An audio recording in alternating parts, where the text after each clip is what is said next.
Mr. Allison. Mr. Allison, how are you Hello, today? Mr. Divine. Dude, hey, I'm great. And it's funny because I was just over in the UK. I mean, this is going to come out way later. Yeah, we haven't talked about it, yeah. It's like, it was so wild. So I'm going to set the scene. I'm at this flat, and that's British speak. I've learned a lot. I've learned a lot since being in the UK. That's British you call speak. them No, apartments, it's flat, right? dude. Yes, yeah. I'm at the flat, so I'm trying to up my British slang game. And Scott takes the lift. That's another British thing that no American says. Elevator. What do you guys call it? Oh, elevator. Yeah. Yeah. It ended. I feel like we call things. It's such like literal, like elevator, weed whacker. It elevates you. It elevates you. So Scott comes up the lift, comes out, and I'm like, "Are you kidding me?" There he is in the flesh, and I think I touched your arm. I think I went over and was like, "Is it really you?" Like I grabbed you and was like, "It's you in the flesh, dude." But it was so fun. I just want to say, it was incredible to be there. Incredible to like meet the team and hang. And Scott Divine is a real person, you guys. He's real. I touched his arm. We did, and we even went to the pub, probably too much as well, which is funny because I never go to the pub. I go to the pub maybe once a week on a Saturday afternoon to get my kids' fries. But for whatever reason, I was really compelled that every time we had a bit of downtime, I was like, let's go to the pub. And we were there. We took the kids there. We were having meals there. It was great. Yeah, it was the best. It was awesome, dude.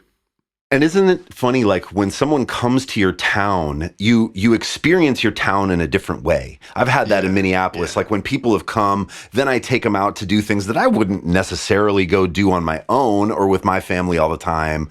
But yeah, man, the hospitality level was 100%. It was so fun. We ate a bunch of meals together. It was awesome. So thanks for that. Almost ate sushi.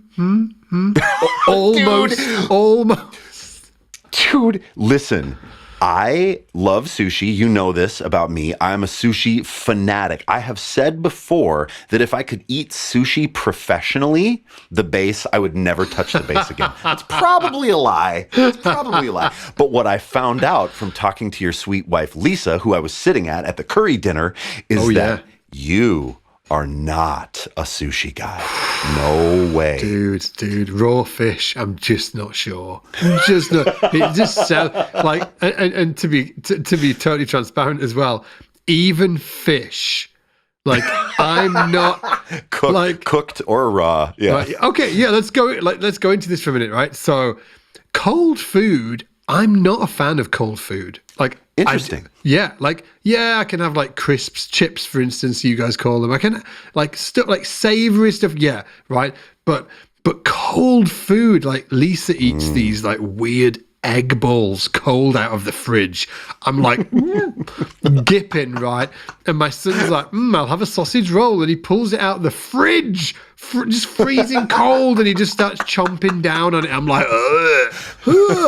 It needs to be warm, right? So on top of like not really being a fan of cold food, I'm also not a fan of fish either. So it's like the dual. It's like two of them things together: cold food and fish. Okay. Okay.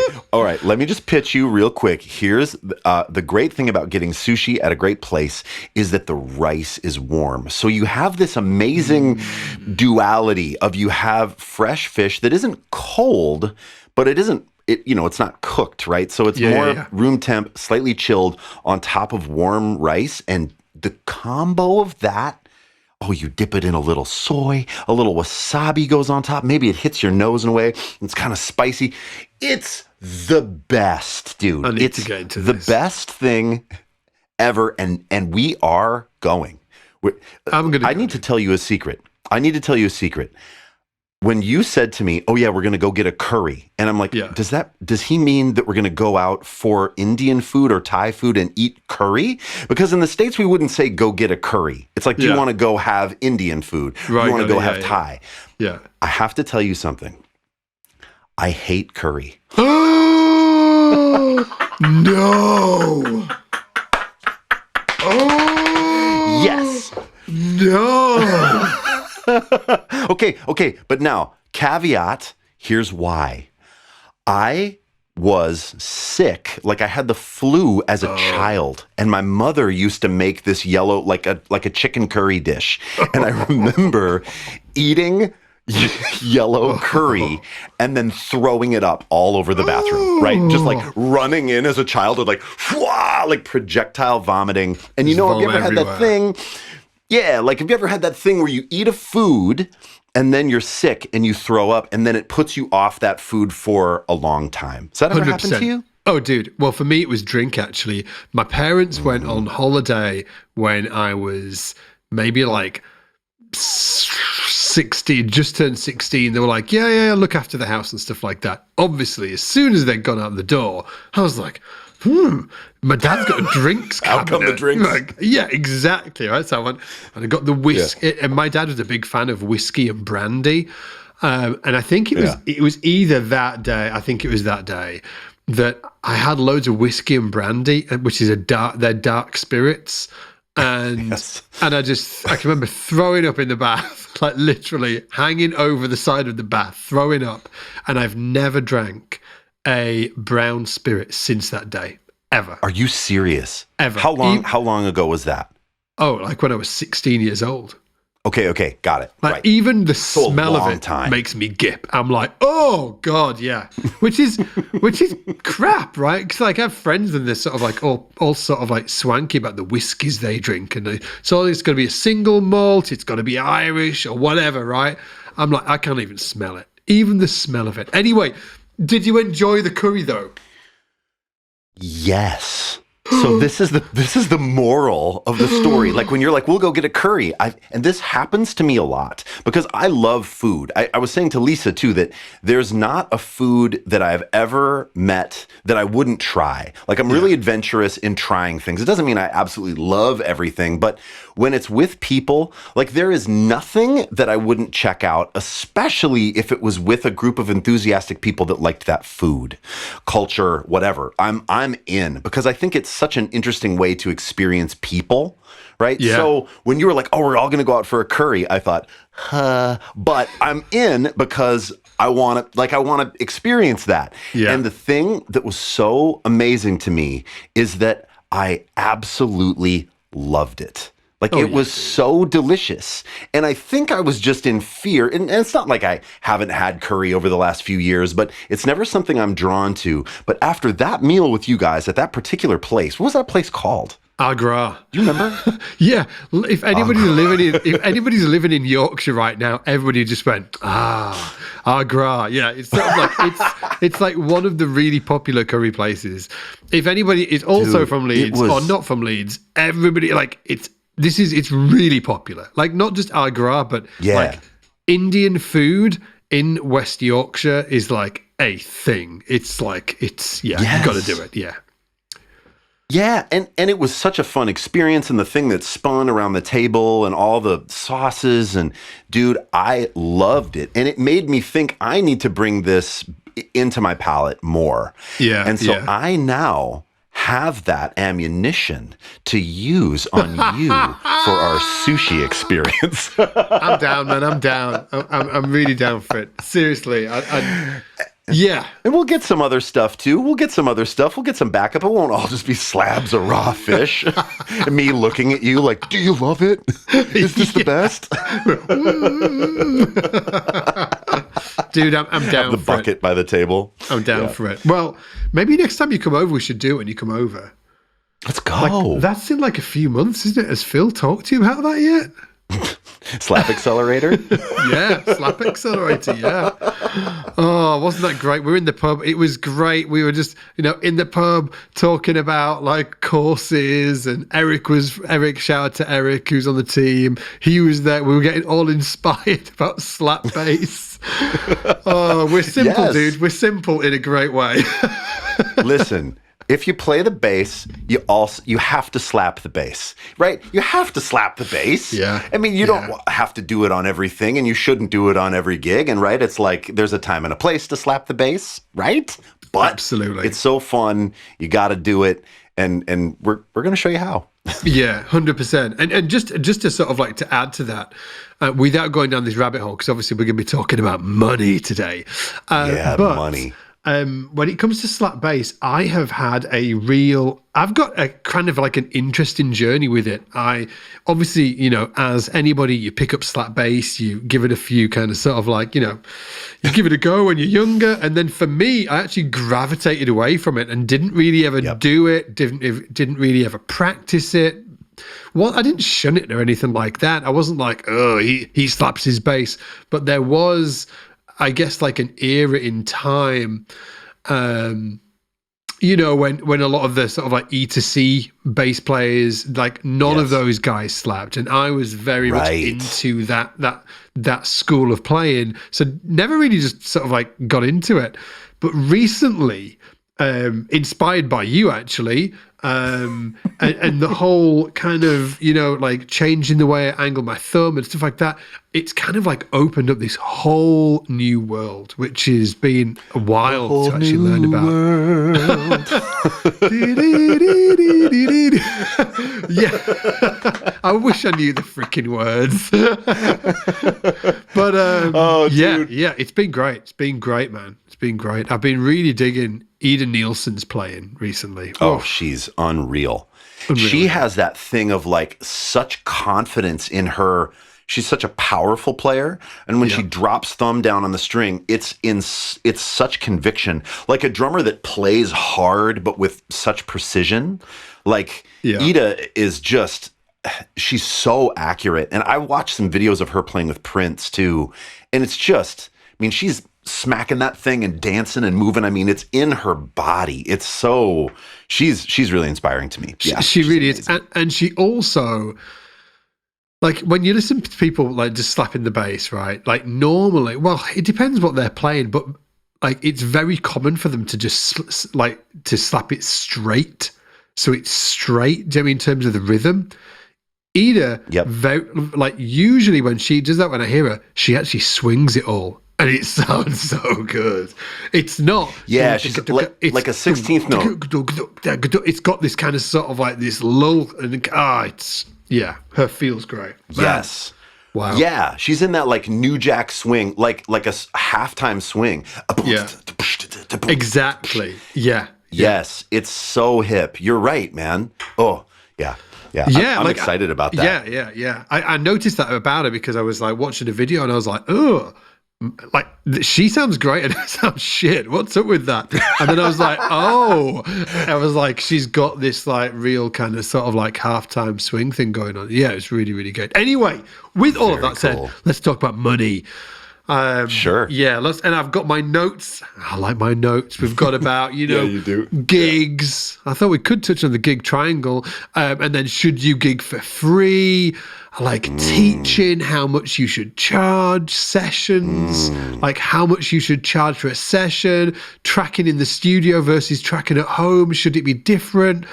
Playing with big artists. Do people really get paid what you think they get paid? All of that good stuff. And I thought it would be just, I guess, sort of like a fun way to start off by saying, isn't money sometimes weirdly uncomfortable to talk about? Oh, it's awful.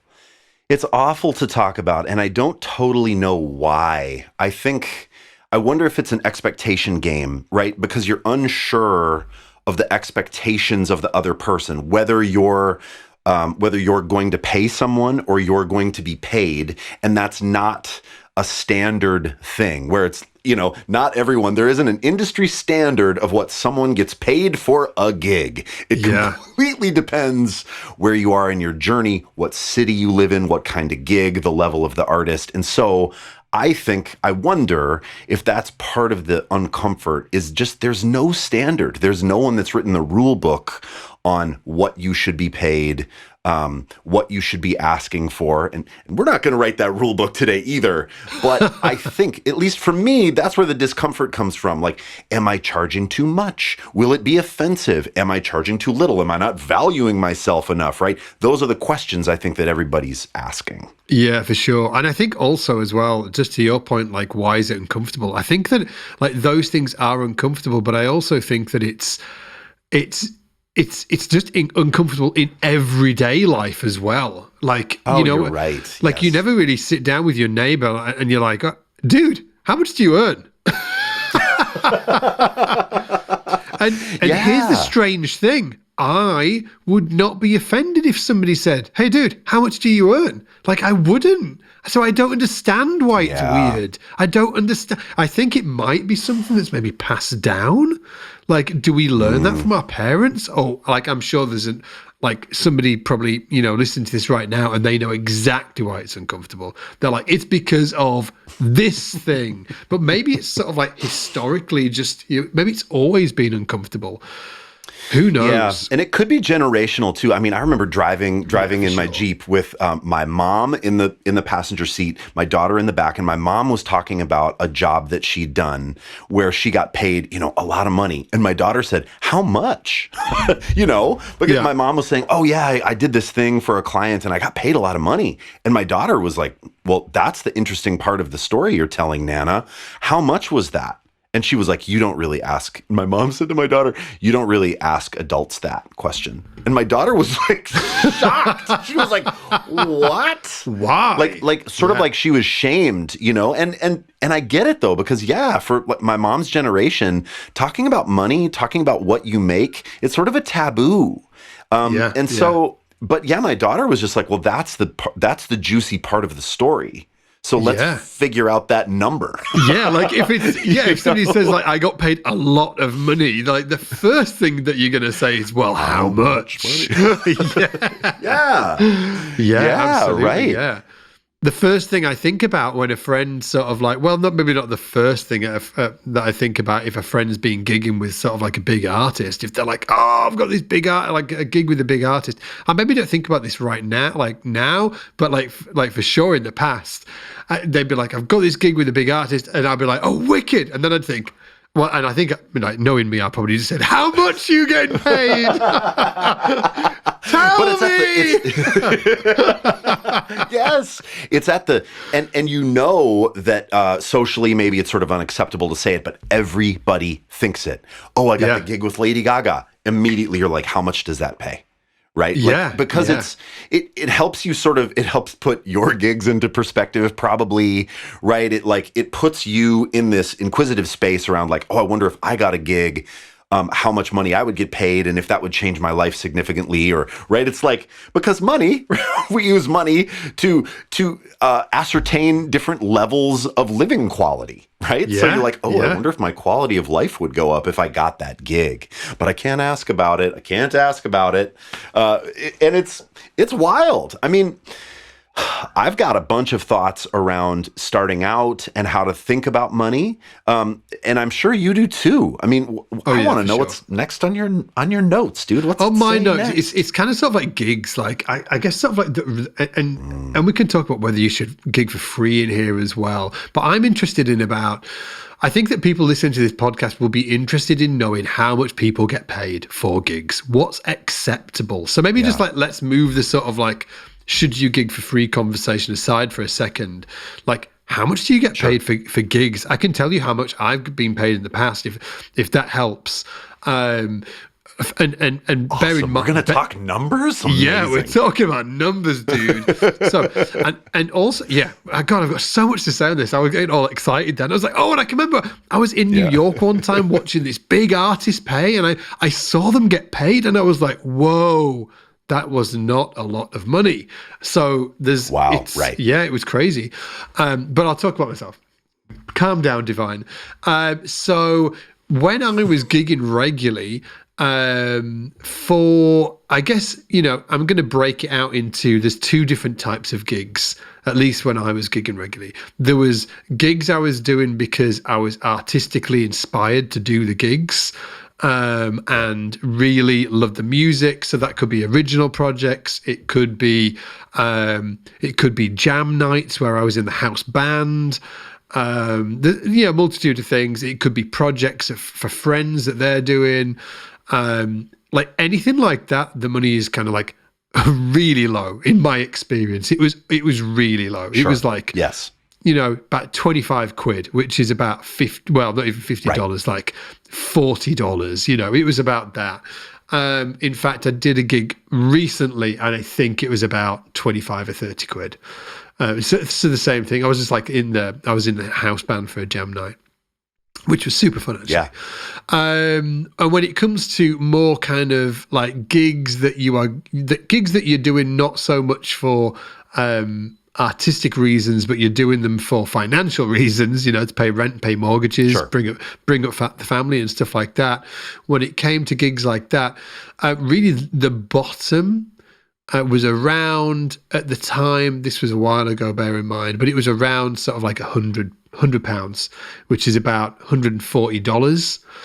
And that went all the way up to like, there's outliers all the time, where you got sort of like, really course, cool yes. gig and it was like £500 or whatever, but they were very few and far between.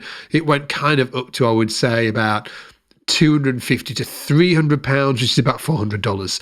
So rate for like pro-ish gigs that I'm, doing, like whether it's sort of like, corporate event band or a theatre gig, like a show, stuff like that. It was in the range of £100 a night to £300 a night. So $120 to about $400. Is that similar to you? Totally. Yes. Exactly and I love the same. that you Yeah? make the distinction. Wow. I mean, it's super similar. Yes. I think like thinking about playing with original artists, and I know you said you want to set aside playing for free, but if I have this thing of, if I get an opportunity to play music with an artist that I love their music, like locally, there's a few bands, this band called The Orange Goodness, a trio I play in, and then another band called Frederick the First. They're unbelievable.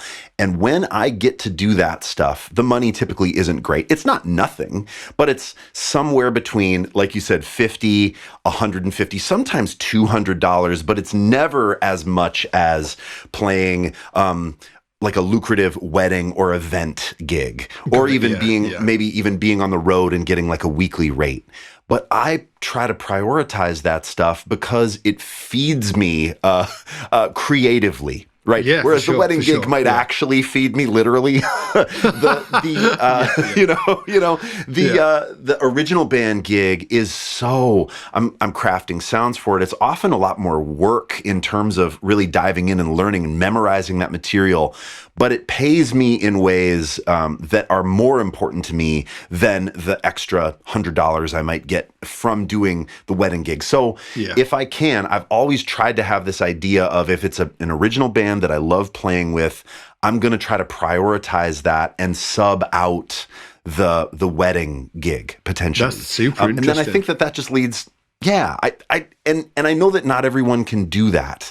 And let me just say, I put a thing up on, well, it actually went up on the SBL YouTube channel of shorts of me talking about how money, I think even the title of the short is like, money is the least important thing. It got terrible views. And then I just got crushed in the comments. Like, sounds like this is a guy that came from money. And I'm like, no, like, sounds like some privilege. And I just, Obviously you need to feed yourself, you need to take care of your bills. But if there's a way, this is just for me, if there's a way to prioritize those creative endeavors musically that are really exciting to you, if you get excited, typically then the money for me is the least important thing, because I have money taken care of in other ways. So if I get an offer to do something that's really cool and creative and I get excited, well, that's going to lead to other opportunities. It's going to lead to playing on more records. It's going to lead to cooler gigs. It's going to lead to, I believe that anyway, I want to believe that. I want to believe that the trajectory of choosing art when you can over money is actually beneficial to the kind of career that I want to have for myself. But that said, when I say that to someone who is maybe at a different point in their journey, they think, that's insane. I can't do that. I have to take all of the wedding gigs. Check this out, dude. Everybody. Yeah. Check this out, man. It's so there's two people I know. You know them as well. I'm not going to mention their names, and they're unrelated, but they actually decided that the art was more important than the money. And obviously that they And just put it out there, I'm not saying either is right or wrong. I think it's very personal. Yeah. But I think that, like, the statement that you made, what was the statement? Money is the least important thing. I think if that's even, and I think it was taken out of context, the people when people were sort of like going nuts in the comments and stuff like that. But even if you did mean that, right? Well, you meant that for you.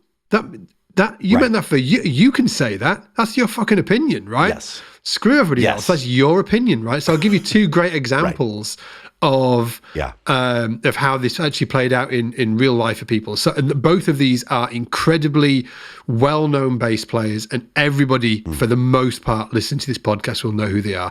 One of them was based in New York for the most part of his career. He's still alive.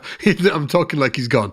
Right, he was based in New York at the time, and I was having a conversation with him, and he was absolutely flat broke. He was flat broke. And we were having a conversation about rent, and he was like, "Oh, I'm in real trouble." And we were like talking about it and stuff like that. And he was doing some really cool stuff. He was involved in some really great projects, and with some really cool artists in New York. And I said to him, "Well, can you not? Is there not some sort of like corporate gigs you can do on the side to kind of supplement, get some cash in the door, dude, and pay the rent?" And he was like, "No." He was like, "I cannot do it." He was like, "I cannot do it." And check this out. He said, "I've never done it." He was like, "I've never, ever done a corporate gig." And he said, "I will never, ever do a corporate gig, ever." He said, "I'm never playing." And then he went on this sort of like full-on rant about why you would never do it. And he wasn't saying that nobody should do it. He was saying why it was really important for him not to do it. So that's one scenario. Yes. And as far as I know, he's never done it, and he's gone on to actually be really successful. He was actually really successful at the time, but he was just doing, the kind of gigs we were talking about earlier, where you get in sort of like, $40, $50, and it's hard to make a living, especially when you're living in Manhattan on that. The other guy was actually living in LA. And he was like playing in a really successful band at the time. Everybody will know who he is. And he did do some corporate gigs, and he said it killed him. He said it was like, I cannot do this anymore. And so he actually stopped doing the corporate gigs and actually got a real day gig. Like, he went and did, I can't remember what it was, but he got a job. And his point was he would rather do that than sacrifice his art that he'd slaved for years to actually to master. And and again, this guy was playing on the highest level of anybody on the planet at the time when he had a day gig, and I've got like massive respect for that. I've got I did too. I did the gigs. I did the corporate gigs. I've got massive respect for people that do that, because it's almost like they're willing to bleed for it. It's like that, like they're willing to like eat shit. Yes, to sort of like protect like the art that they're kind of sort of like. I think there's something kind of sort of like really. It's a personal cool choice. Yeah, it's exactly that. It's a personal choice. I do too. And sometimes I think, like, I look at my thing and think like, oh man, I wonder what it would be like if I just stopped playing all church things and all corporate things. But the funny thing for me is I like it. Well, you dig it. Yeah. You like it. Yeah. I do. I actually look forward to doing wedding gigs. And it's so wild because that is not cool. Like, it's in the modern, like if you're an artist or you're trying to do a thing or you're trying to build a brand, like going out and playing Brown Eyed Girl is not considered cool. But I have found that in those spaces, playing both in church and in wedding bands, those are the spaces that I've cut my teeth the most, honestly. That I honestly learn the most. Exactly. I'm finding I'm building sounds for that stuff that then I bring into original projects. It's sort of like being a side musician where you're tasting a lot of different things, and then you go, oh, this vibe I find that I really resonate with, and you can kind of pick some things to do maybe more creative endeavors with. But I mean, I have people in my life like that too, Scott, where they even got offered to play on pop tours with artists, but they couldn't do it because it would crush their like jazz indie street cred. You know, like, oh, this drummer is not going to go out like with Mandy Moore because they're jazz. You know, I've just never felt that way.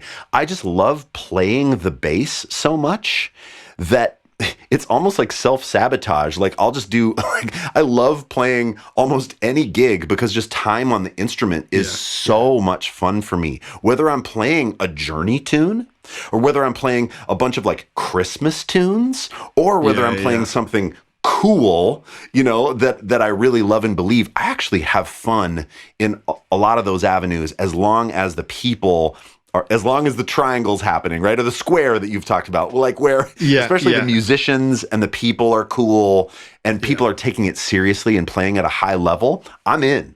And sometimes I wonder if that's sort of like diluting, but I really enjoy it. So I think it's cool, man. I think that, hey, this is my personal opinion. I think that there's like far too much sort of like, not to bring it to politics, but there's far too much left and right. It's like all the way over this way or all the way over. I'm like, well, how about like they're right and you're right? We don't both need to agree on this. Like they can actually have their belief. They can believe that and I can believe something else and I don't need to change their belief. They can believe that. Right. So it's just, it's kind of sort of like crippling me a bit at the minute. I'm just like, it's awful to hear in the news, isn't it? Like the amount of sort of like friction between everybody. Oh yeah, it's intense, like, man. Yeah, it's intense. It is, sure. And sometimes when like some of these characters that I've talked about, when they put their you know their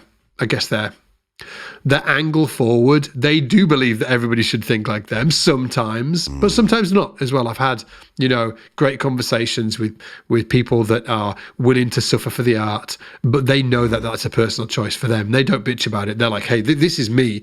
Like, exactly. I kind of wish I could do the corporate gig and because my life would be easier, but I just, like for my soul and my heart, I can't do it, whatever, right? And I'm sort of like, more power to you, that's great. And on the other side, you've got people that sort of like yourself, right, who actually enjoy doing all of that. Like I really enjoy, I've really enjoyed theatre gigs, actually. I've really, really enjoyed a lot of the theatre gigs that I've done. It's been like trying to nail it absolutely perfect every single time.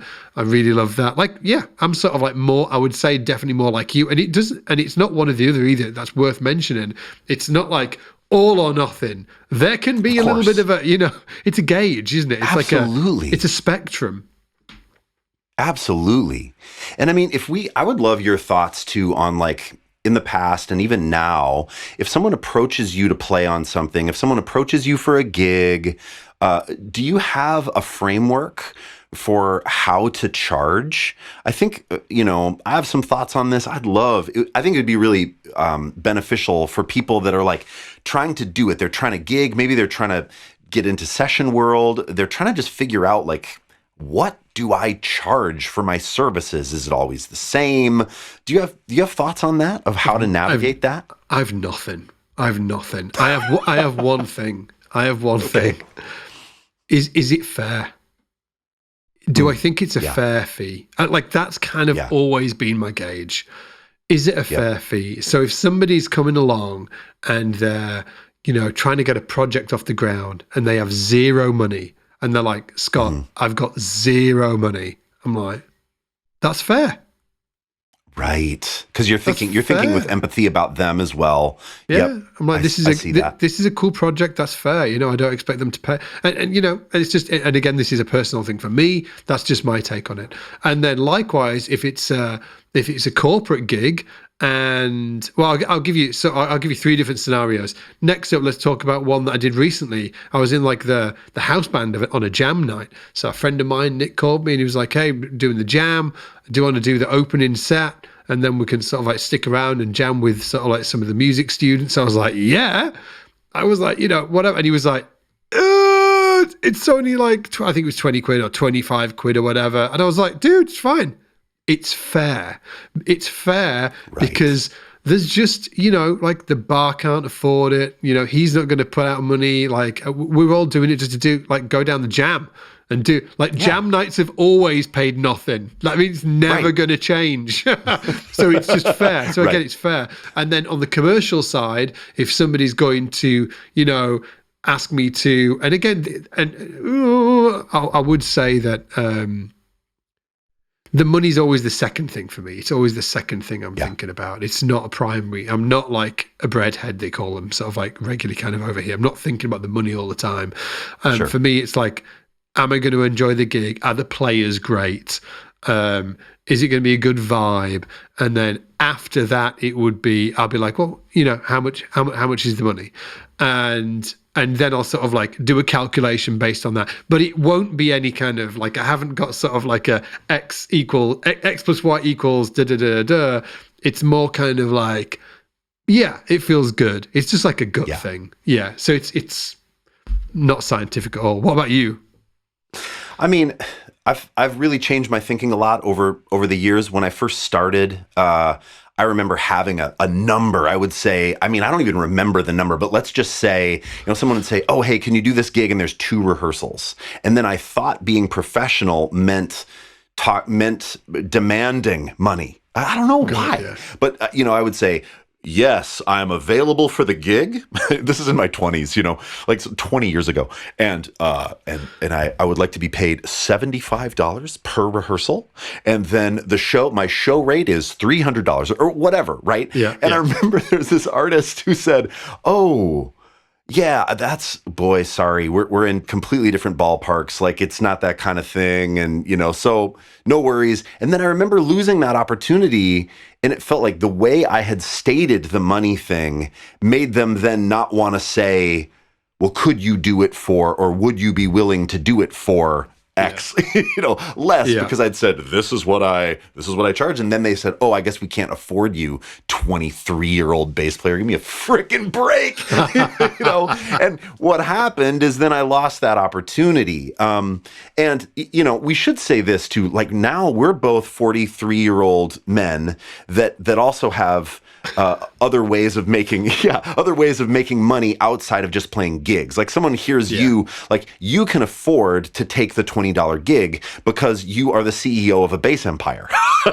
It's not to say that like you're not scraping by to, and really relying on gig income. And that's actually really nice. That actually frees you up then to say yes or no to certain things.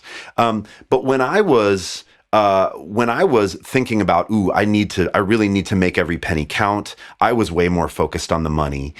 But I still, even in that time when in my like late 20s, 30s, I still found that I wanted to prioritize the excitement level, the way I felt about the artist, the music, the opportunity, more than the money. And I feel like that strategy, if you can afford to do it, if you get excited, like you just used the word gut, and that's right. That's for me too. If I get, if someone says, hey, will you play on this record? And I immediately am like, oh, I'm excited. I'm not even thinking about the money. And check this out, dude. Yeah. Sometimes when money isn't stated and someone doesn't say to me, what's your rate? Like if I just do the thing, I get paid more than what I would have gotten paid had I mentioned my rate. I mean, there are a few artists I play with that we don't talk about money. And I don't think that's good. I actually think talking about money up front, like, hey, all you bass players that need to sub dep.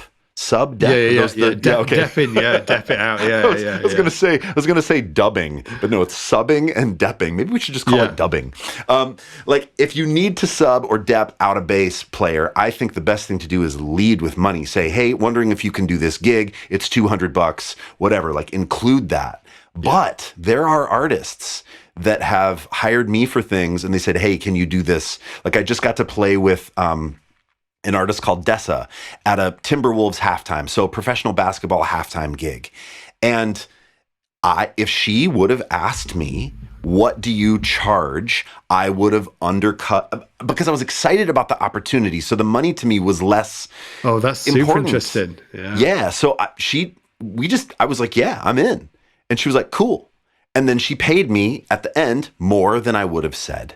And amazing. So it's every gig is different. Every band leader is different. And I think it's really helpful to not have a specific thing that you're like, yep, it's this. Now, I will just say, I'll say a number because you've said some numbers and I'm like, oh man, if someone reaches out to me and wants me to do a song like at home and I'm tracking bass, I used to charge, years ago, I used to charge $75 a song, which I think is pretty low.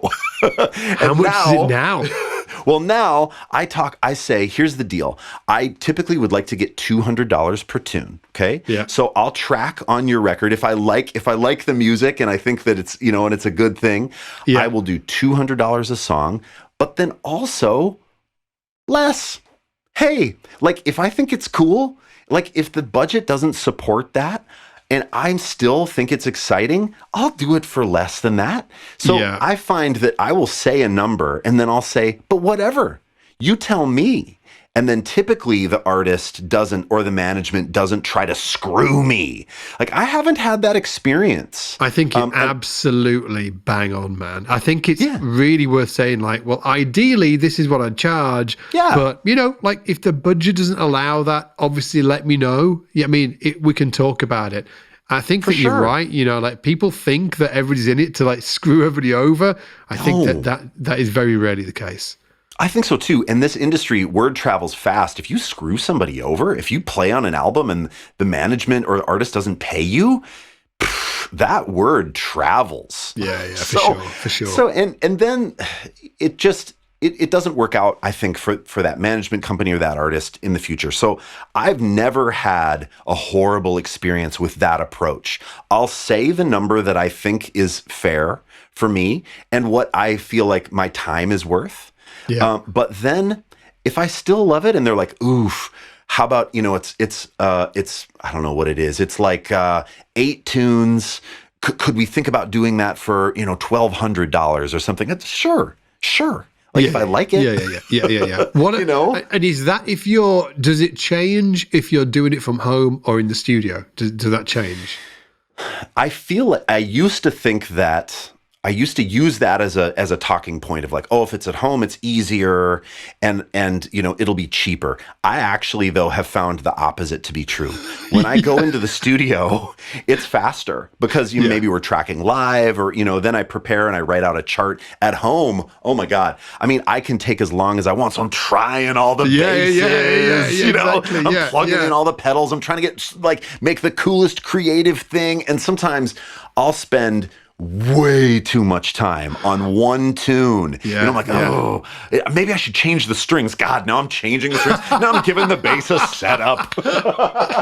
Like, what am I, and it's 2 a.m. and my wife is like, what are you doing? I'm like, I'm making $100. They cut my rate in half, but it's cool. I mean, I'm learning about this too. And I know that I've mentioned this on the pod before, but it bears repeating. Someone that I really look up to is Justin Meldal-Johnson, played in Beck's band, played in Nine Inch Nails, and he has this thing, I saw him talk about what to charge, and he has this thing where he said, if it's cool, I do it. And I thought, boy, he said he'll load up his car, and this is a number of years ago, he's maybe graduated from this, but this was really impactful to me. He said, if the artist is cool and the song is cool and I get excited, I'll throw a bunch of basses and pedals in the back of my car and I'll roll up an hour, into the hills and play in somebody's basement studio for $100 if I think it's cool. And I thought, damn, if he's doing that, what am I doing trying to get my day rate? I mean, and for him, he saw, it's that thing you talk about thinking bigger instead of thinking about your day rate or your song rate, thinking about, well, if your foot is in with this artist, does that mean a lucrative tour? Does that mean a record? Does that mean more gigs? Does that mean uploading to even a better artist? It has legs. Yeah. And the $100 that he's going to get for the session is the least important thing to him. And I have tried to operate similarly for that. But like you say, it's got to be fair. If you're playing a corporate gig and they're making $5,000 and they're like, oh, sorry, guys, it's $75 for the gig. You're like, hold on a minute, guy. Exactly. That's not fair. And for you know, guys like Justin as well, like it is, you know, to our earlier points, it's a personal choice. It's finding out. Yes. I guess sort of like it's worth spending a little time to thinking about your own philosophies around money and looking Absolutely. at the different models that are out there and seeing how you feel about that personally. Because yeah, we've got Justin Mendel Johnson on one side. If it's cool, I'll do it. Great. I'm definitely more like that. I always have been. Even when I had zero money, I was always like that for the most part. And then on the other side, you've got old school dudes like Bernard Purdie, who's sort of like, and sorry to pick on Bernard, but I've heard that he's sort of like, you know, he'll do like one take or what, this could be BS by the way, but he'll do like his one, or you get 3 takes or something.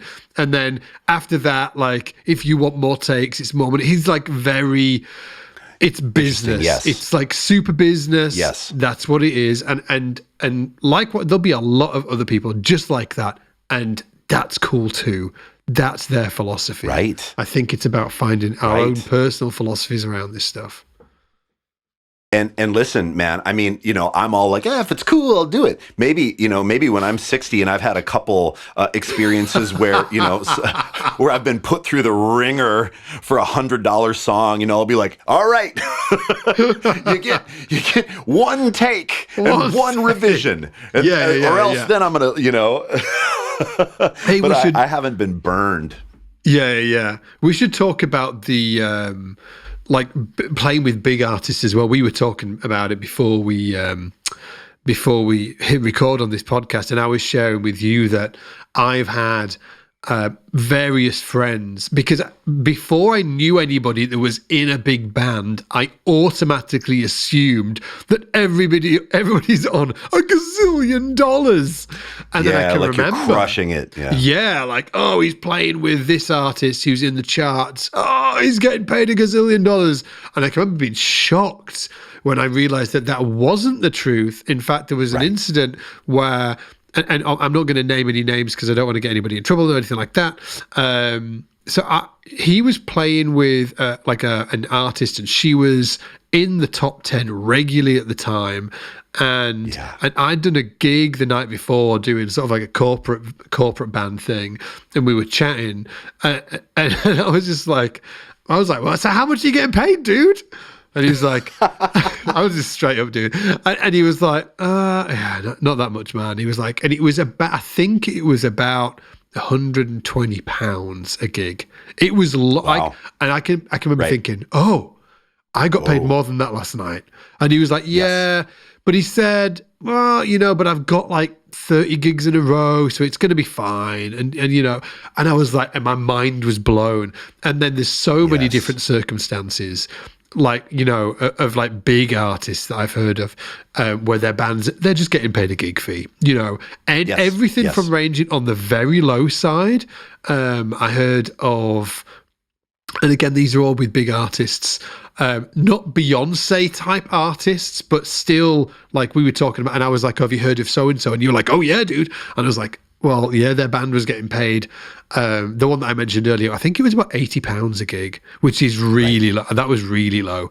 So yeah, they were getting paid £80 a gig, all the way up to around, I think like £350 a gig. But it was kind of the same as the corporate scene. It was the same kind of money, you know, about £80 to £100 up to about £350. There are outliers. Obviously, there are people on retainers, core band members. You know, for instance, a friend of mine is, he plays in Jamiroquai, he's in the horn section of Jamiroquai. He's obviously getting paid different money to the sort of like Derek, who plays drums for Jamiroquai. The core band members, right? They're going to get paid more. Right. But it wasn't what I thought it was. Like, have you had any, obviously you live in Minneapolis, it's got a rich musical culture. Prince, I'm sure that, you know, you've heard sort of some rumors on the grapevine about what people were getting paid, right? Yeah, absolutely. And you're right. It is not as much as you think, especially when you're young and naive and you think, oh, if you get a gig with, you know, some big artist, you're just like made. And it's like, you know, hens in the living like Hens in the hen. I was going to try to use some. It's something like that. So yeah, something like that. hens Living in a house well. somewhere. Hens in a mansion. I don't know. I think what I have noticed is that artist management can, and I understand this. Artist management can be shrewd and say, okay, here's the deal. Do you want the gig or not? There are a lot of people. We have a lot of options. If you don't take the gig, there'll be someone else who can. Are you hungry? Here's what we're going to pay you. But they're using the name of the artist as leverage. You get to, like, if you go out with Jamiroquai, like to your point, your friend who plays horns, he gets to use that name. He gets to put the name Jamiroquai in his bio on on TikTok or on Instagram or wherever, right? You get to, then that name is associated with your personal brand, and that is big, big leverage. And there are management and artists that know that. And they know that if you get to play with somebody like Taylor Swift, for instance, you get to use that name. You get to say, hi, I play for Taylor Swift. And that's big. Now, I actually have no idea what Taylor Swift pays her musicians, but it would not surprise me if it wasn't crazy money, because it's Taylor Swift. And then there are other things that are going to come as a result of that, right? Other opportunities. And, and then because that inner circle, if there's another artist that's looking for session work or side musician work, right? It opens up other doors. Yeah. So it doesn't surprise me at all. I remember finding out, like, oh, interesting. Like, yeah, that's not as much as I thought. But then, boy, if you're at all entrepreneurial about your own thing or doing other gigs or playing with other artists, it's not just about the money, right? It's more than that. The name is leverage. Yeah, so for sure. It's not surprising. I think, though, in terms of me, I've gone out on tours where I've been in a 15-passenger van making, not a lot of money in a week. And then I've been on bus tours where I've been making decent money. It's never like life-changing, amazing money. But I remember the first bus tour that I went on with Lori Line, who is a Minneapolis artist. I think we were getting paid $350 per show, and sometimes there were 2 shows per day. So again, like you mentioned, not insane money, but when you start racking that up, if you're doing that 30 days in a row, 2 show weekends, that tour actually helped us buy our first home. Yeah. So it can be really lucrative, even though it might not be that like mansion money that you started to think about maybe when you were younger. Yeah. Unless you're on that, retainer gig with, some monster artist like Paul McCartney or something. Yeah, exactly that. Yeah, a different thing. Exactly. I think a lot of the time as well, management are just thinking about the going rate is the going rate. Like it's the going rate. They understand the sort of like the ecosystem that we're all living in terms of like the music business. They understand that when musicians are going out, they're probably earning for a great corporate gig, maybe like $350, a gig, and they're like, well, that's the going rate, So for instance, this is an outlandish example, but it's just to prove a point. Okay. Yeah. So I was on holiday last week and we went to see Buckingham Palace for the first time in my life. Bonkers, right? 43, wow. First time. So imagine Buckingham Palace has like a leak and they want a plumber and they're like, crap, we need a plumber. And they call a plumber. Well, the plumber's going to come out and like, obviously they've probably got their private plumbers, but just let's pretend that they haven't, right? The plumber's going to come out, he'll fix the problem and he'll charge them the going rate. He won't say, well, this is Buckingham Palace. So actually, the rate is 4 times more than usual. It's so not. Good. It's just the going rate, and they understand the going rate. So I think that on one side, there is, a case to, there's always different, there's different ways of looking at things. At one side, someone might think, well, it's Beyonce. She's making, I know, like $300,000 per gig, like after ticket sales and all of that crap. And I'm not sure how much it is, but let's say it's that, right? So she should be paying her band £5,000 each. Right. There's that mentality.